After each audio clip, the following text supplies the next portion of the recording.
You know, after you turn 60, something starts to shift. It's not always loud or dramatic, but it's there. A quiet voice inside that says, maybe it's time to stop living for other people. Maybe it's time to stop saying yes just to avoid disappointing someone. For so many years, we carry the weight of expectations. Being the reliable parent, the strong partner, the loyal friend. We work hard, show up, keep the peace, but somewhere along the way we forget what peace even feels like. In this stage of life, true peace doesn't come from applause or approval. It comes from choosing yourself without guilt. This episode of Elderly Reflections is not about being selfish. It's about finally being free. We're going to talk about why letting go of people-pleasing after 60 might be the greatest gift you ever give yourself. There's something nobody really prepares you for when you grow older. It's not the aches in your back, or the slower mornings, or even the silence in the afternoons. It's the realization that after all these years, after raising families, building careers, helping everyone around you, still trying to earn a kind of invisible approval, still trying to please people, still putting yourself last. I've seen this in my own life, and I've seen it in many others.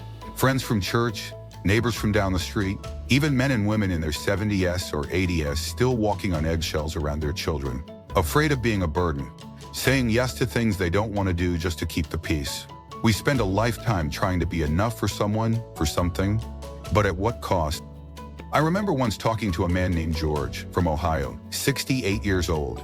He was always the guy who showed up early to family gatherings, offered to mow his daughter's lawn even when his knees were screaming, never said no, not even when his doctor told him to slow down. One day I asked him, George, why are you still doing all this? You don't owe anyone anything. And he smiled, not happily, more like a squawk. That broke me a little, because I knew what he meant. Somewhere deep inside, many of us believe that unless we're useful, unless we're accommodating, unless we're agreeable, we might not be loved the same way. And so we keep going. We keep saying yes when we're tired. We keep nodding along even when we disagree. We keep pretending that our peace doesn't matter. But the truth is, it does. Senior health experts from Harvard and UCLA have spoken openly about this. Chronic stress in the elderly, especially emotional stress, tied to unmet needs and constant social obligation, has been linked to higher rates of heart disease, cognitive decline, and even depression. One study published in the Journal of Aging and Mental Health followed adults over 65 across 4 countries and found that those who constantly prioritized others' comfort over their own were more likely to report feelings of resentment, loneliness, and inner exhaustion. Not physical exhaustion, emotional, a kind of soul-level tiredness that doesn't go away with sleep. I know a woman named Elsie. She's 72, lives in a quiet part of Ontario, Canada. Her whole life was centered around being the glue of her family. Holidays, birthdays, reunions, if she didn't organize them, they didn't happen. But as the years went by, she noticed something. The phone stopped ringing unless someone needed something. The visits were shorter, and when she finally decided to cancel a family dinner one year, because she was exhausted, she was met with guilt. Not support, not care, just guilt. But you always hosted, they said. We count on you. That's when she realized something painful. That sometimes when we live to please, people forget to ask if we're okay. They just assume we'll always be there. And I'm not saying people are cruel. Often they're just used to the version of us that's always smiling, always giving, always available. But at some point, especially after 60, we have to ask ourselves, when do we get to rest? When do we get to live life on our terms? There's a myth in society, especially in Western cultures, that being selfless is the ultimate virtue in old age, that the elderly should step aside, be quiet, not ask for too much, that our value comes from how helpful we are to others. But that's not what elderly wisdom truly is. Real wisdom, the kind that comes from living through wars, recessions, loss, love, failure, and redemption. It teaches us something else. That peace, real peace, doesn't come from being needed. It comes from knowing you're enough, even when you're not doing anything at all. It comes from letting go of guilt, of shame, of the need to be liked by everyone. It comes from choosing quiet over approval, stillness over noise. I recently read a quote. It stayed with me. It said, the moment you stop trying to fit into everyone else's life, you begin to find your own. That feels especially true after 60. Because let's face it, time feels different now. We don't have decades to waste on things that don't feed our soul. We've earned the right to say no without an explanation, to rest without guilt, to walk away from conversations that drain us, to spend an afternoon doing absolutely nothing. and feel no shame about it. But many of us don't know how. We weren't taught this growing up, especially men of our generation. We were told to be providers, protectors, problem solvers. Showing emotion, that was weakness. Saying no, that was selfish. And so even now in retirement, we're still carrying the weight of being strong, still afraid to say, I don't want to do this anymore. Still uncomfortable with the idea that we deserve peace just because we're alive, not because we earned it. So what's really going on here? The real problem isn't that people expect too much from us. The problem is that we never stopped expecting it from ourselves. We've tied our identity so tightly to being dependable that we don't know who we are when we're not. And that's something we have to unlearn. Because if we don't, we risk spending our final years living for everyone else, but never truly living at all. Now, I'm not saying we should become cold or indifferent. No, I'm saying that we owe ourselves the same love, the same patience, the same kindness we've given everyone else for so long. Because if not now, when? This isn't just about mental peace. It's about senior health. It's about emotional well-being. It's about the hidden truth behind so many physical ailments. Aches that don't go away, fatigue that lingers, sleepless nights that come for no reason. Sometimes these are not just medical. Sometimes they're the body's way of saying, you're carrying too much. Now let's go deeper. Because this habit of living to please others after 60, it doesn't start at 60. It starts much earlier. We grow up in families where being the good child means staying quiet, not talking back, doing what's expected. Then we become adults, and suddenly being reliable becomes our identity. We build entire lives on being the person others can count on. And that's not a bad thing, until it becomes the only thing, until one day we look in the mirror and realize we've forgotten what we actually want. We don't know what peace feels like because we've never let ourselves have it. Let me tell you about Jeanette, a retired nurse from Manchester, England. She spent 40 years working in hospitals, double shifts, night duty, caring for everyone but herself. When she turned 66, she thought retirement would bring her rest, but she quickly filled her calendar with favors. Watching her grandchildren 5 days a week, cooking for her grown children, even volunteering at her church 3 times a week. When her blood pressure skyrocketed and her doctor warned her about stress, she still said, I'll slow down soon. They need me. But one night she collapsed in the kitchen from exhaustion. Not a heart attack, thank God, but her body had had enough. During recovery, her daughter said something that stuck. Mom, we love you even if you do nothing at all. And for the first time in decades, Jeanette allowed herself to believe it. She began setting boundaries, not cruelly, but clearly. 1 day a week she does absolutely nothing. No errands, no phone calls, just a book, a warm cup of tea, and silence. She says it saved her life. You see, peace doesn't come when others stop needing you. Peace comes when you stop needing to be needed to feel worthy. There's an old saying, you teach people how to treat you. And if we always say yes, always smile, always absorb the emotional load of others without expressing our own truth, people will take that as permission. Not because they're unkind, but because we've trained them that we don't have needs of our own. And when you reach your 60s, 70s, and beyond, that training becomes a prison. Now let's talk about a man named Hector, a 71-year-old retired bus driver in Chicago. Hector was known in his community as the fixer. If someone's toilet broke, they called Hector. If a neighbor needed a ride to the clinic, Hector showed up. And he did it all with a smile. But inside he was bitter. He'd never taken a vacation, never traveled, never learned to paint like he used to dream about as a boy. One evening during a quiet dinner alone, he admitted to himself, I've built my life around everyone else's emergencies. When is it my turn? The next day he posted a small sign on his door, resting today. Please knock only if it's urgent. His neighbors were confused, some even joked. But over time they adjusted. And Hector? He started painting again. Landscapes, portrait. He said, it took me 71 years to give myself permission to be selfish for once. And you know what? It's not selfish. It's sacred. There's something deeply spiritual about honoring your own boundaries. It's not about pushing others away. It's about coming home to yourself. And yet so many seniors feel guilty the moment they stop performing.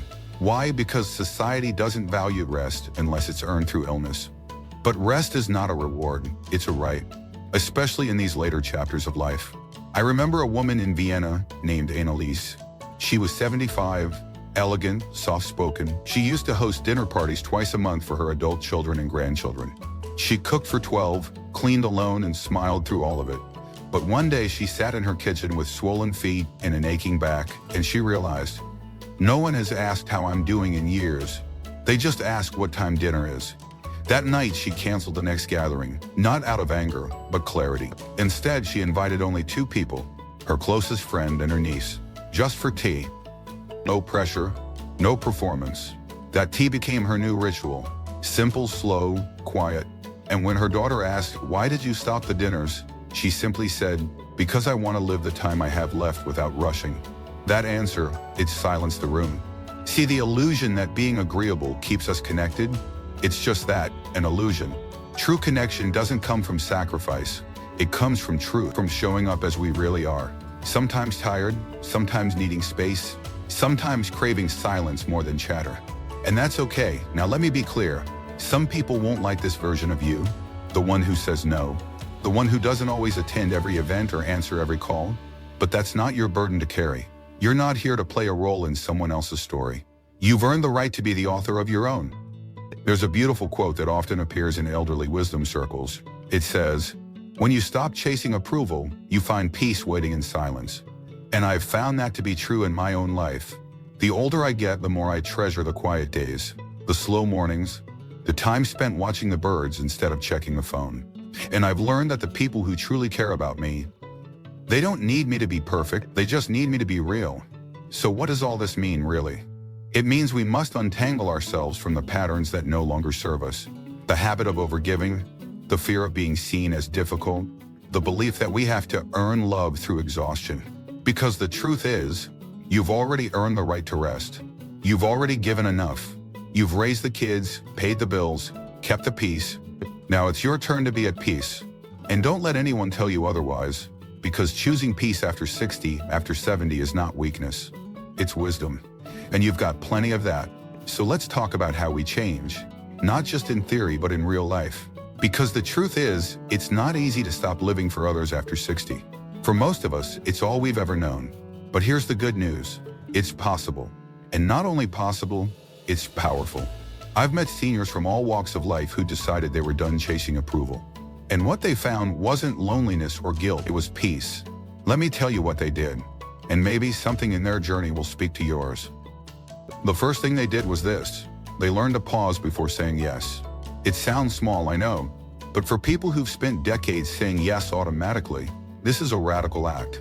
I spoke to Joseph, an 80-year-old from Maine, a quiet man, always the one who'd help you move a couch, drive you to the airport, lend you money without being asked.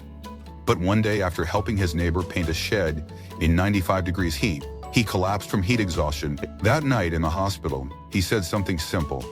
I've got to stop offering parts of me that I don't have to give. Now, when someone asks for a favor, he doesn't respond right away. He says, let me think about it and get back to you. And sometimes he does say yes, but only when it doesn't cost him more than he's willing to give. That pause, it saved his health and gave him something he never knew he needed, space. The second thing many of them did, they created sacred time. That means time that is off limits to everyone else. No favors, no interruptions. Just time to be. Eleanor from Dublin calls hers Monday mornings. Every Monday from 8 to noon, she turns off her phone, makes tea, and sits by her window to write in her journal. She says, it's the only time in the week that I'm not performing, I'm just existing. And it may sound simple, but when you've lived a life of giving, carving out time for yourself feels like reclaiming stolen treasure. It's an act of rebellion and self-respect. The third thing, they stopped explaining themselves. This one takes courage, but it's freeing beyond belief. See, when we say no, we often feel the need to justify it. We say, I'm tired, but maybe next time. Or, I can't today, I have a lot going on. But the truth is, no is a complete sentence. I met a woman in her late 60s in Texas named Carla. She was known as the neighborhood yes woman, babysitting, baking, organizing, always available. Until one day she realized she was dreading every phone call. So she tried something new. When someone asked her to help, she said, I'm not available. That's it. No guilt, no story, just the truth. And to her surprise, the world didn't fall apart. People adjusted. Some even respected her more. She told me it was like finally stepping out of a costume I didn't even know I was wearing. The fourth shift, they found joy in solitude. This part is hard for many people, especially those who've always been surrounded by others. But when you stop living to please, you often find yourself spending more time alone. And that's not a punishment, that's a gift. Solitude is where your real voice lives, where your real desires start to surface. I think about René, a retired math teacher from Belgium. After his wife passed, his children called less. Friends moved away. For a while, he felt forgotten. But then he started walking every morning, alone, no music, no distractions. He said those walks became his church, his therapy, his freedom. He began to notice the trees again, the sky, the sound of his breath. He started writing poetry, something he hadn't done since he was 19. And one afternoon over tea, he said to me, "I'm not lonely anymore. I'm in love with my own company." The fifth thing they embraced, they redefined their relationships. You see, when you stop being the one who always gives, some relationships fall away, and that hurts. But it also clears space for the right ones to grow. Like Alice, 73, from Michigan. She'd always been the emotional anchor of her extended family. But when she stopped calling every week, stopped fixing every sibling argument, something interesting happened. Some people drifted, but others stepped up. Her granddaughter began calling more often. Not for help, but just to talk. Her son finally said, "I didn't realize how much I leaned on you emotionally. I'm sorry." And Alice said, "It's okay. I leaned on me too much too." It's in these honest moments that true connection is born. Not from obligation, but from authenticity. And lastly, this might be the most important, they gave themselves permission to rest without guilt. Not rest because they were sick, not rest because they'd earned it, but rest because they're alive, because they matter. There's a man named Walter, a war veteran from Virginia, 84 years old. He told me this. In the Army, rest was a strategy. You didn't just fight. Now, he naps in the afternoon without shame. He watches birds in the garden and says it's the most healing thing he's ever done. He doesn't need to justify it, because he finally believes he deserves it. And that, my friend, is the heart of all this. Deserving, you deserve peace. Not after you've pleased everyone, not after you've earned it, but now, just as you are. These seniors across America, across Europe, they're not perfect, they're just people who got tired of carrying what wasn't theirs. And they made a quiet decision to live the rest of their lives for themselves. Not selfishly, but soulfully. And something amazing happens when you do that. You become more attractive, more grounded, more alive. You laugh more freely, you speak more honestly, you sleep better. You attract people who love the real you, not the version you've performed for years. And maybe most importantly, you begin to feel safe inside your own skin. No more masks, no more pretending, just you. That is the gift of choosing peace after 60, and it's never too late to claim it. So now the question is this: what would your life look like if you stopped living to please others? What would change if you said yes to yourself for once? What if you gave yourself permission to rest, to say no, to spend time alone, to be unapologetically honest about what you want and what you no longer have to carry? You might lose a few people, you might disappoint a few expectations, but you'll gain something far more valuable, yourself. And I promise you, that is more than enough. So if you're still here, listening, maybe something in this message touched a part of you that's been waiting to exhale. Maybe for the first time in years, you're asking yourself, what if I stopped? What if I stopped chasing approval? What if I let go of the guilt? What if I simply allowed myself to be your soul has been quietly asking you to? Good, you've earned your peace. Now go and protect it. If this story resonated with you, I invite you to share it with someone who might need it too. Leave a comment below and tell me, and if you haven't already, go ahead and like this video, subscribe to Elderly Reflections, and turn on the bell, because we've got more stories, more senior wisdom, and more inspiration coming your way. You're not alone, and the best part of your life may just begin with a single quiet no.